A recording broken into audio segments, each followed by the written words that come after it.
Human nature has conditioned us to want the shiny, new, highest trimmed model of nearly everything: phones, cars, and even Salesforce. The powerful Salesforce marketing engine wants you to see how efficient your users will be when you purchase 20 SKUs, and those bundled deals make it difficult to resist. So you purchase all the things.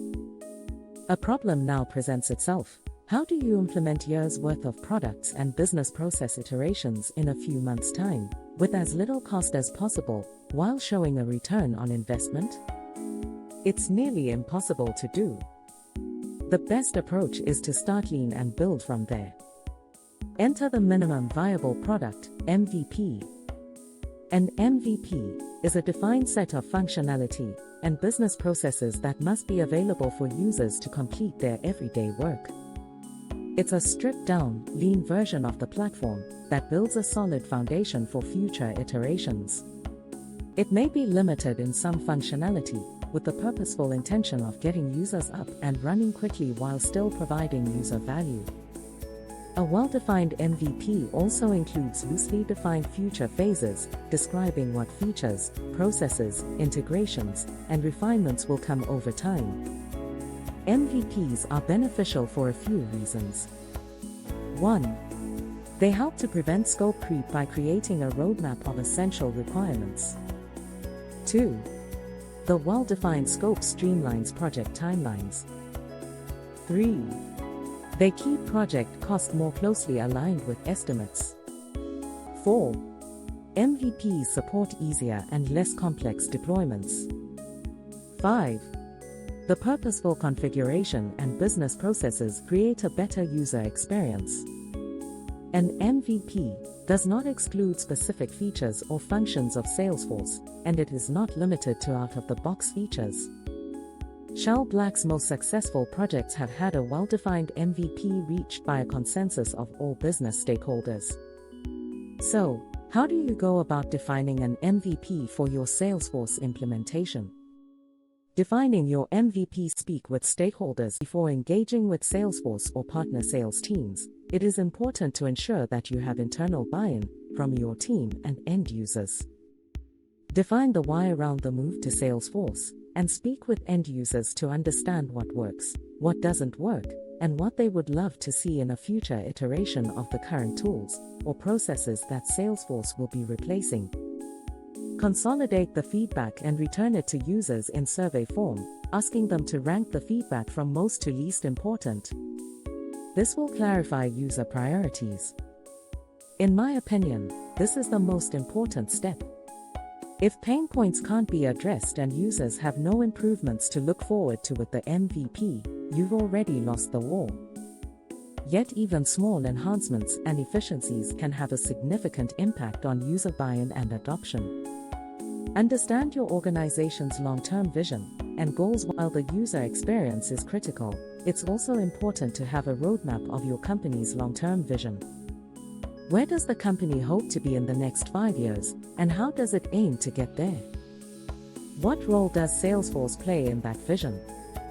The goal of an MVP isn't to build out a robust CRM that can meet the demands of your organization's 5-year vision in a handful of months. Instead, we want to build the foundation now with the MVP in mind so that, over the course of multiple project iterations, the company can achieve its vision and goals. Without this long-term vision, your Salesforce foundation has the potential to crumble as the company grows. Take a mission-critical inventory. Take an inventory of business processes that your team wants to add to Salesforce over time, and then determine which of those are mission-critical. What processes must we include in Salesforce on day one in order to avoid disrupting business? For example, a firm may identify 45 business processes that need to migrate to Salesforce, but perhaps only 12 of those processes represent the daily, critical functions of onboarding and client servicing. The firm's stakeholders may agree to include these 12 key processes in the MVP and defer the remaining 33 for future phases.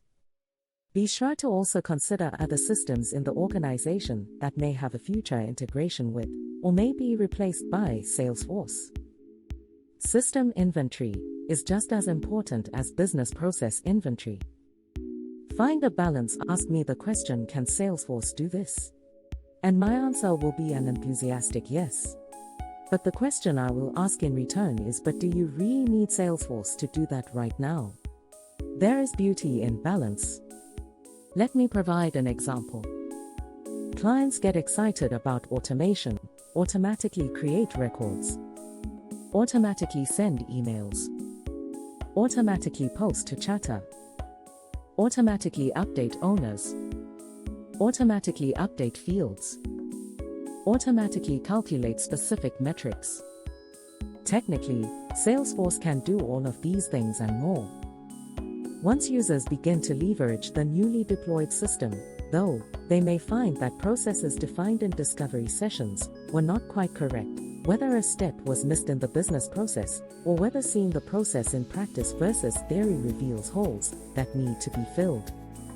Many times clients end up turning off, revising, or totally reworking these automations shortly after going live. In this scenario, the key is to find the balance on automations. Keep automations to a minimum and allow manual updates to occur at the outset. Once the business process has been vetted and is solidified with real-world use, then apply automation to the appropriate degree. This applies to every other aspect of Salesforce, not just automations. Strike a balance between form and function, keeping your configuration, features, and processes as streamlined as possible. Document your MVP. Once you've defined your organization's minimum viable product, document it. This documentation can be used as a roadmap during conversations with Salesforce and implementation partners like Shell Black. While you've worked hard on this document, don't be offended if partners like Shell Black make suggestions or recommend changes to your MVP. With our years of experience and expertise, we may suggest shuffling things around to maximize your return on investment. Defining and adhering to a well-defined MVP will help your organization avoid over-purchasing products for your immediate needs.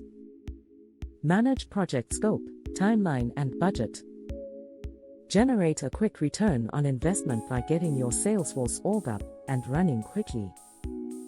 Support future growth by providing a solid foundation for future project iterations.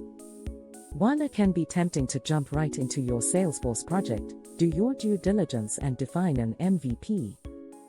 You'll be grateful you did.